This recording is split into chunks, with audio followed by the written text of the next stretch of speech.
Welcome to my lair.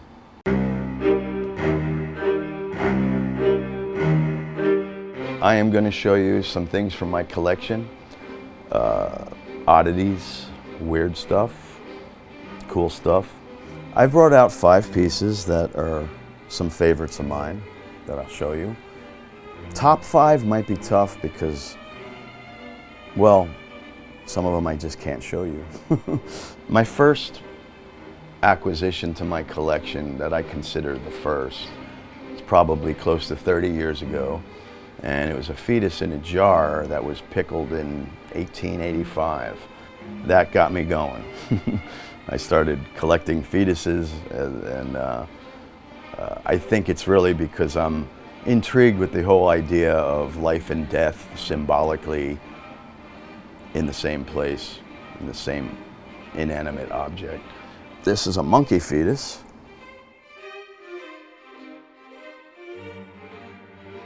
He's a cool little guy. It's funny how in these early stages of life, so many animals and humans resemble each other so much. Kind of makes you wonder.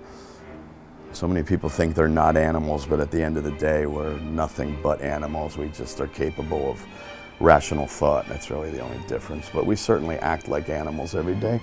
Where is the line for me in collecting? I probably would keep all of my appendages.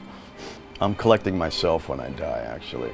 I'm sculpting my casket now. Not a casket, it's I guess you call it my tomb, but it's basically my death wish is I want to design a biomechanical fortune-telling booth. I want to be taxidermied and placed in it, and I want my arm animated over the crystal ball. And I'm writing out the worst fortunes you could possibly get ahead of time, so that when I die, I get placed in the tomb, the fortune-telling booth.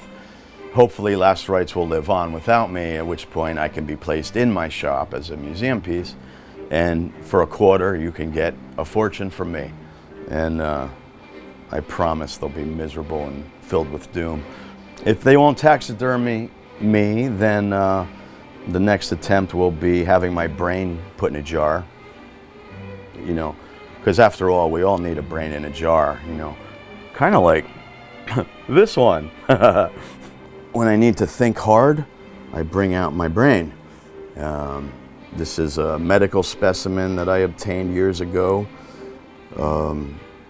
I don't know who it was. Usually when you reach the science realm, much like my realm, your name is no longer significant. It's more about the object than the history. I call it Abby Normal. What is my most cherished piece in my collection? I'd have to say I can't tell you. Sometimes when I have people that are like newbies that are with a friend and they're coming in here and they're looking around and they're like, wow, this is crazy, They're not sure if they're scared or intrigued, and when I see them right at the height of their not sure if they should be scared or intrigued, I say, that's a baby casket right there, and they look down and they're like, is there a baby in it? And I go, I don't know, we could open it and find out. Most of my collection, I don't really, I like the background info, but they're inanimate to me. It's not, I don't hold a skull and say, this was a person once. To me, it's, once you're dead, you're dead. That head story I just did freaked out a lot of people. They couldn't believe that I would even hold a human head, at all. And see, for me and other people that collect skulls, it's just a skull that happens to have some meat on it. At the end of the day, it's still just a skull. Why is it, if I have a collection of skulls, that's a lot more acceptable than one head with some meat on it? All those skulls had meat on them at one time as well, so I don't really see the difference. Call me a sociopath, but I don't see the difference. This, as you can see, is deformed. The way the skull is twisted and so on. This is actually a museum artifact. that I got from a guy. It turns out I bought this for 250 bucks as part of a collection. It was a friend of mine, and he, after I got it, about a week later, 2 weeks later, he gets in touch with me and he says, I need to get that skull back. Turns out it's pre-Columbian, and it dates back over 850 years. And the green mold that you see on the face is actually from the copper that it was buried with, stained the bone. So this is over 850 years old, and it's part of my museum. A collection got away. I was approached with an entire collection. I mean, piles of stuff, that specimens in jars and oddities and, you know, two-headed baby, things like that, you know, real stuff. And I was approached to buy it, but the guy wanted like 150 grand for the collection, and I didn't have that kind of money laying around at the time, and I had to decline. He wouldn't split the collection up at that time, so I missed out on the mother load. If I only had 150 grand laying around, you know, I would have spent it on that. The way I deal with the regret of losing or trading a piece from my collection really is I don't trade my stuff. I keep everything. I'm a collectible hoarder.